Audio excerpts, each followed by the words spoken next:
ते रूपाधी सहारे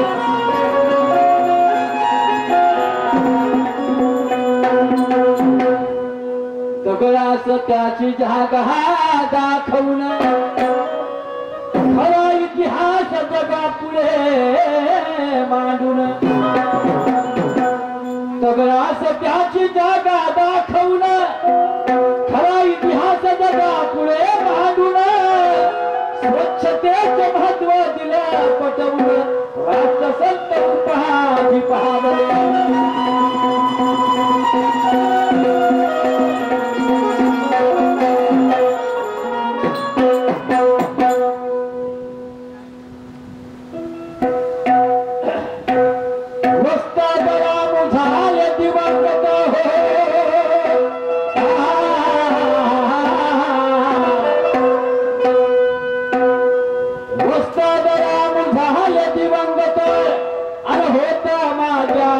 शिलावर हात आणि तो शाहीर पुरुषोत्तम गात सभेत आणि मेळ तिरंग्याचा माझ्या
दरवर्षी सांगतो असं वाटतं कोण्या वर्षी लोक म्हणतील एकच वस्तू त्यावेळी सांगण्यात काय अर्थ आहे. कुठल्याही कार्याची सुरुवात करत असताना भारतीय परंपरा आहे की आपण आपल्या आराध्याला वंदन करत असतो. महत्वाची गोष्ट आहे आणि वंदन कोणालाही होत नसते. ज्याचे काही आमच्यावरती उपकार आहेत जे आमच्यासाठी झिजले त्यांच्या जयंत्या कोणी पुण्यतिथ्या होत असतात. प्रत्येकाची होत नसते.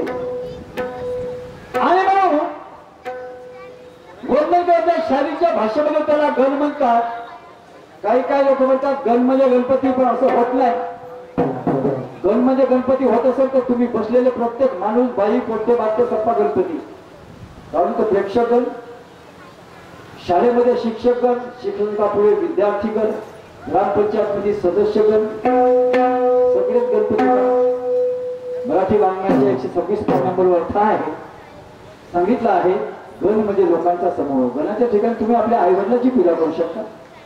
कुठलाही जो आदर्श असेल तुमचा, मग ते कुणीही असो, त्यांची तुम्ही पूजा करू शकता किंवा त्याला मान वंदना म्हणून देऊ शकता. पूजा पाठाचा भागच बुद्ध धर्मात नाहीये. काही का असेल ना, ही मान वंदना आहे त्या महापुरुषांना. काय म्हणतो, कशी म्हणतो बघा.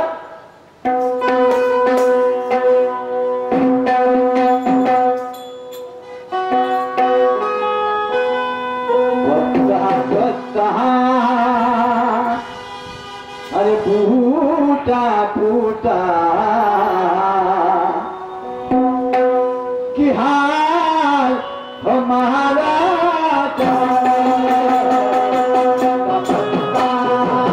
फूटा फूटा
गॉड इज द डिस्कवरी. देव शोधण्याची गोष्ट आहे, पुजण्याची गोष्ट नाही आहे. त्याला आम्ही आपला आराध्य मानत असू तर ते पुजण्याची गोष्ट नाही आहे. मी दरवर्षी सांगतो मेणबत्ती अगरबत्ती यांचं वेगळं महत्व आहे. हे पूजेचं साहित्य नाही तर पूजाच नाही आहे. कुठल्या धर्मामध्ये पूजा सांगितलीच नाही आहे. दोन पंथ होते कुठल्या धर्माला, हिनयान पंथ आणि महायान पंथ. तर महायान पंथी लोक हे मूर्ती पूजक होते आणि हिनयान पंथी लोक विचार पूजक होते, तत्व पूजक होते. म्हणून साहजिकच आम्ही हिनयान पंथाची औलाद आहोत, रक्त आहोत. आणि म्हणून आम्हाला अशी पूजा करायची नाही तर कशी करायची आहे? श्रोतापत्ती, सकृतागामी, अनागामी आणि अर्हत. अर्हत हे शेवटची पदवी, शेवटचं. सन्माननीय प्रसिद्ध ढोलक मास्टर श्री भावनाजी गायकवाड साहेब मुक्काम खापा यांच्याकडनं या गणातील असण्यावरती 100 रुपयाचा पारितोषिक आहे. पारितोषिक धम्मदान नाही, धम्मदान पैशामध्ये नाही होत. बाबासाहेबांनी सुद्धा बुद्धाचा धम्म आम्हाला दान दिला की नाही? पैसे घेतले काय? तुम्हाला दिले काय? तुम्ही दिले काय बाबासाहेबाला? की कोणी कोणी किती रुपयामध्ये घेतला धम्म? असं आहे काय? नाही. धम्म म्हणजे काय होते? धम्म म्हणजे सदाचार, शुद्ध नीती. इथे कशाचं आलं? धम्माला अवलंबून ही गोष्ट लागू होत नाही. वास्तविकता आहे. चला पुढे पाहू आपण. आणि म्हणून तर बाबासाहेबांना जेव्हा दीक्षित व्हायचं होतं तर त्यांनी जाहीर केलं होतं की भारतामध्ये जर कोणी अर्हत असेल तर मी त्याच्या हाताने दीक्षित होईल, त्या भिक्षूच्या हाताने दीक्षित होईल असं बाबासाहेबांनी जाहीर केलं होतं. परंतु भारतामध्ये कुठेही अर्हत भिक्षू मिळाला नाही. शेवटी श्रीलंकेमधून त्या चंद्रमणी भिक्षूला आणावं लागलं आणि त्याच्या हाताने बाबासाहेबांनी दीक्षा घेतली. हे वास्तविकता आहे. म्हणून हे शेवटचे पद बुद्धाची वाटचालीकडे 4 अवस्था, ह्या 4 अवस्था श्रोतापती, सकृतगामी, अनागामी आणि अर्हत ही शेवटची. तर अर्हत जो असेल तर त्याला माझे वंदन आहे. बाबासाहेबांनी संघावरही टीका केली आहे.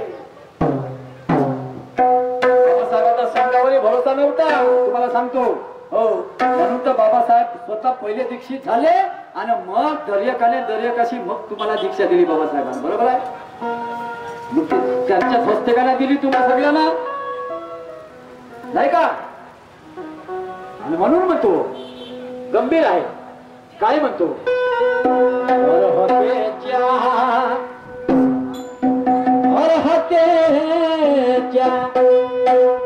अर्हतेच्या अनठाई नमले, अर्हतेच्या अनठाई नमले, मन माझे आदर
Bye.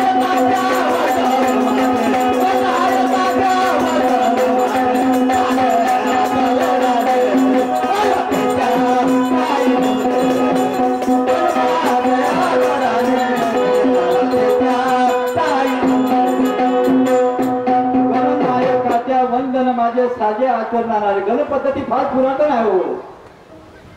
पुरोगा भारताचा पुरोगामी इतिहास बघा, भारताचा मध्यम युगाचा इतिहास बघा, भारताचा प्राचीन युगाचा इतिहास बघा.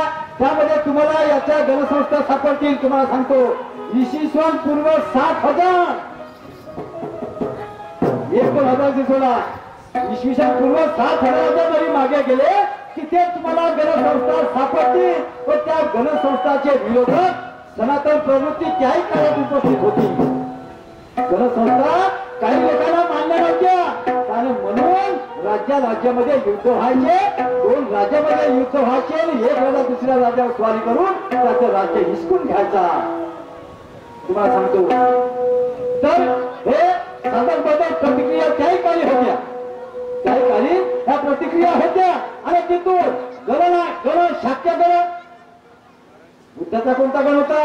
शाक्य गण. शाक्य आणि कोलियामध्ये युद्ध झाले. तुम्हाला माहिती आहे रोहिणी नदीच्या पाण्यावरून, बरोबर आहे. कोलिया गण आणि शाक्य गण यांच्यामध्ये युद्ध झाले. म्हणजे गणसंस्था होते, गण होते नाही का. युद्ध हा शाक्य गणाचा राजा म्हणायला हरकत नाही, राजकुमार म्हणायला हरकत नाही. शुद्धगण राजा, शाक्य गणाचा राजा, शाक्य गणी लोक होते ते. आणि इथून त्या गणसंस्थेला सुरुवात आहे. आणि म्हणून माझं म्हणणं आहे की गणनायकाच्या कुणाला समजलेलं